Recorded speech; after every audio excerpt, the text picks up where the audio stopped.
Welcome to today's video, folks. We are going to be chopping a CD009 and adapting it onto my Toyota 1GZ V12.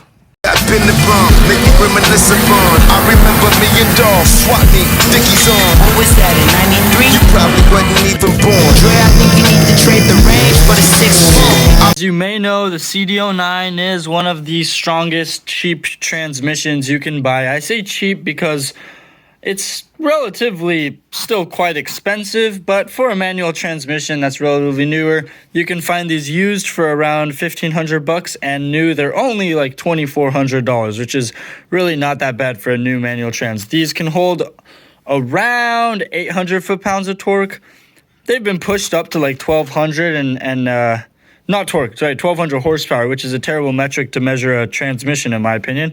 But today we're going to be chopping it and adapting it, and I'll do a relatively in-depth explanation as to what I am doing. As far as tools you'll need, really just an angle grinder. You can also use a jigsaw, potentially even like a plasma cutter, but this will really get the job done probably the best possible way as long as you know how to use it. And a wrench set. Socket wrench set, which I'm sure you have if you're trying to do an engine swap.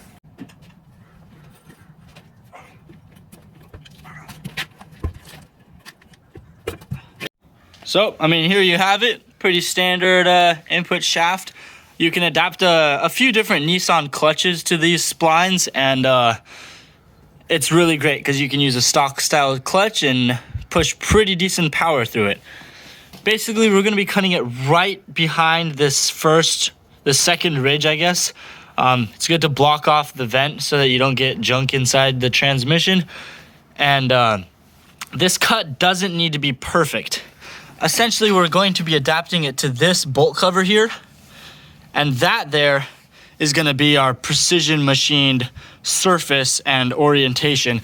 The cut does not actually matter. That's what's pretty cool about a chop kit like this. You can get the size of this transmission down a little bit and adapt your automatic bell housing to it. Gotta have safety glasses, and ear protection is kind of nice. I don't say that all the time, but cutting cast aluminum is just a very whiny, terrible sound. It's not being it's just being nice to yourself. So gloves, glasses, and ear protection. I also forgot to mention I'm using just a pretty thin, I think 4.5 inch cutoff disc. This is what I'd recommend. Anything thicker is just taking off way more material than you need to, and you're gonna have a hard time chopping it. So let's get going.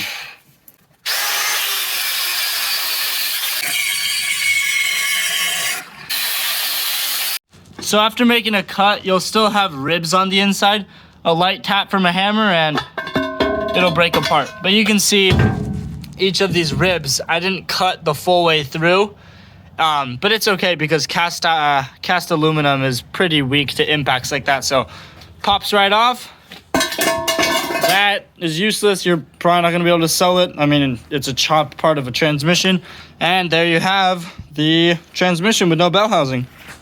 You can also chop off these tabs. I've seen some people mark it off with a Sharpie, but really this rib acts as a guide, so I don't need it. If you think you do, it can't hurt. But these tabs you can definitely chop off. They're gonna get in the way of the bell housing and cutting it, so I'm just gonna clear these off. We don't need them. I assume it was probably like a wiring harness mount, maybe even an exhaust hanger or something, but we don't need it, so it's gone.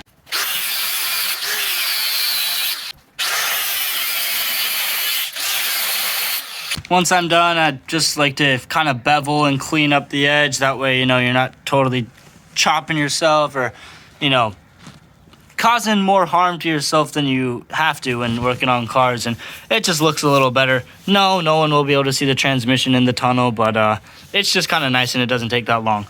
Another thing, you're gonna want to try to either power wash this before you pull it off or just blow it off with air. Try to get as much gunk, clutch dust, just throw out bearing grease and aluminum dust out as much as possible. That way when you're pulling this cover off, you avoid getting anything, make sure you get in those pockets. So I'm gonna clean this up. You could use parts cleaner too. And then we're popping it off and putting the adapter plate on with a little bit of RTV sealant.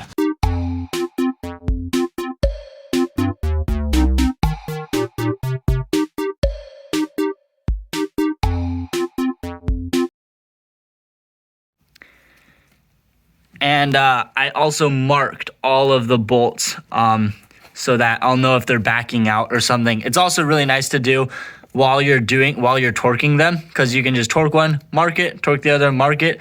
That way you know which ones you've torqued, you know which order in the start pattern. You go 1, 2, 3, 4, 5, 6, 7, 8. This XAT adapter plate utilizes the stock 300ZX Z31 twin turbo clutch. It's a apparently very good OEM clutch. You can definitely get upgraded versions of this, so go on whatever website you want, Spec, ACT, Action Clutch, I'm sure a million other websites that sell them, and you can buy a stock style clutch for a 300ZX, whatever mid-90s car, and or you could just go to O'Reilly's and get the basic one, which isn't going to hold as much power as a performance clutch, obviously, but these hold significant amounts of torque stock, so that's why I'm going to be utilizing this one. I don't need anything crazy. I want something very XZ-y there, probably an OEM one. I just purchased it, got it with the kit, and a stock style pressure plate as well. So we're going to use this clutch installed, and then we're going to measure our back spacing so that we can establish a measurement for our throwout bearing. So I have the flywheel all torqued down. You're going to want to either buy a special tool that jams the ring gear in place, or get a friend, or I've also seen people jam the starter open, which might damage the starter. Not with electricity, just with anything. But basically, you need to make sure that the flywheel isn't spinning. You can also do that off this side, off of the main pulley. But some way, you're going to have to keep the flywheel in.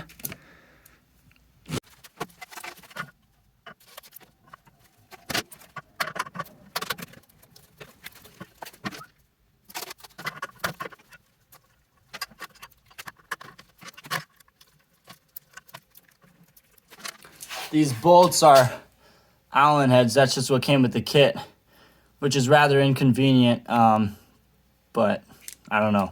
I don't know why a lot of aftermarkets prefer these. They maybe look aesthetically better, and I don't know. Maybe they're harder to strip, but I don't see the big advantage. They're kind of just a pain in the ass because I gotta go get my hex head sockets.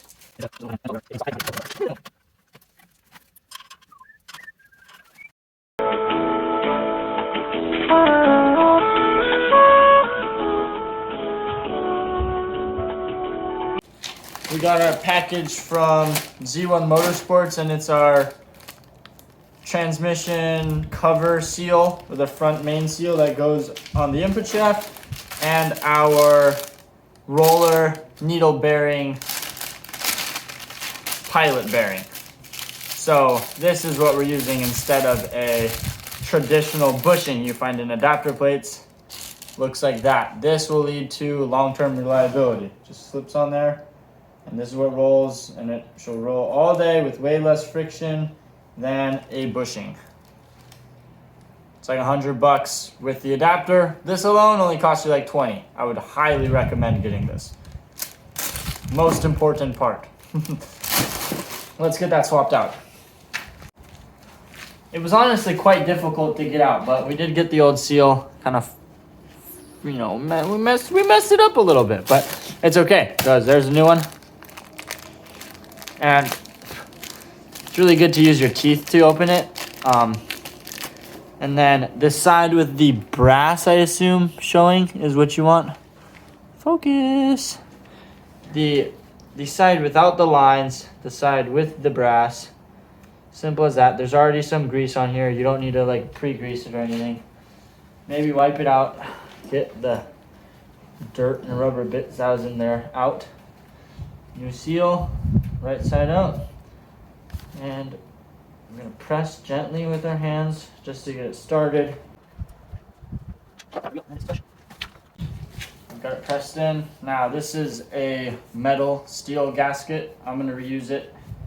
If it leaks, we'll have to do this again, but it shouldn't leak. I don't think so, at least. So We're gonna put that on here. There's no alignment pins, so this is kind of difficult.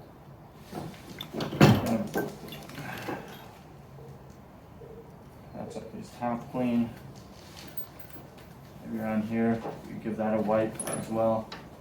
The input shaft where this is gonna mate up. Give that a little wipe.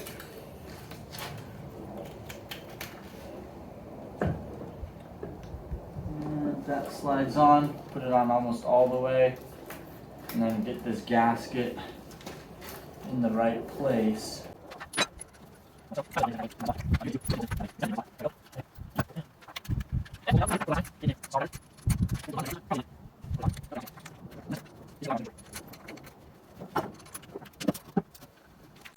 Then our second task here is to install the pilot bushing, and you'll notice on your pilot bushing adapter there's the thick side and the skinny side. The skinny side is what goes into the flywheel, and that's where we're going to be installing the bushing. So basically goes in there, and these are non-directional, so like they don't go spin one way and put them in one way, or you know, it doesn't really matter which way you put them in. I ended up just pressing it in with a vise, just a piece of wood, and then vise it together. But there it sits, and you'll see on the input shaft, it spins a hell of a lot better than a bushing would. Much more like a bearing. It wouldn't hurt to put just a drop of motor oil in there before you assemble this. Finally, let's go get this pressed into the flywheel, and then we'll put the bell housing on this and party. Unfortunately, the flywheel is butted up right here next to it, but I've put the bearing in and the adapter. So I was actually going to use the OEM bolts to bolt the bell housing to the adapter plate, but I had the Allen sockets, you know? I didn't think I had them that big, but turns out I do. They're like, what, 10 mil? Yeah. So they fit. Gangster! Let's get the bell housing bolted on.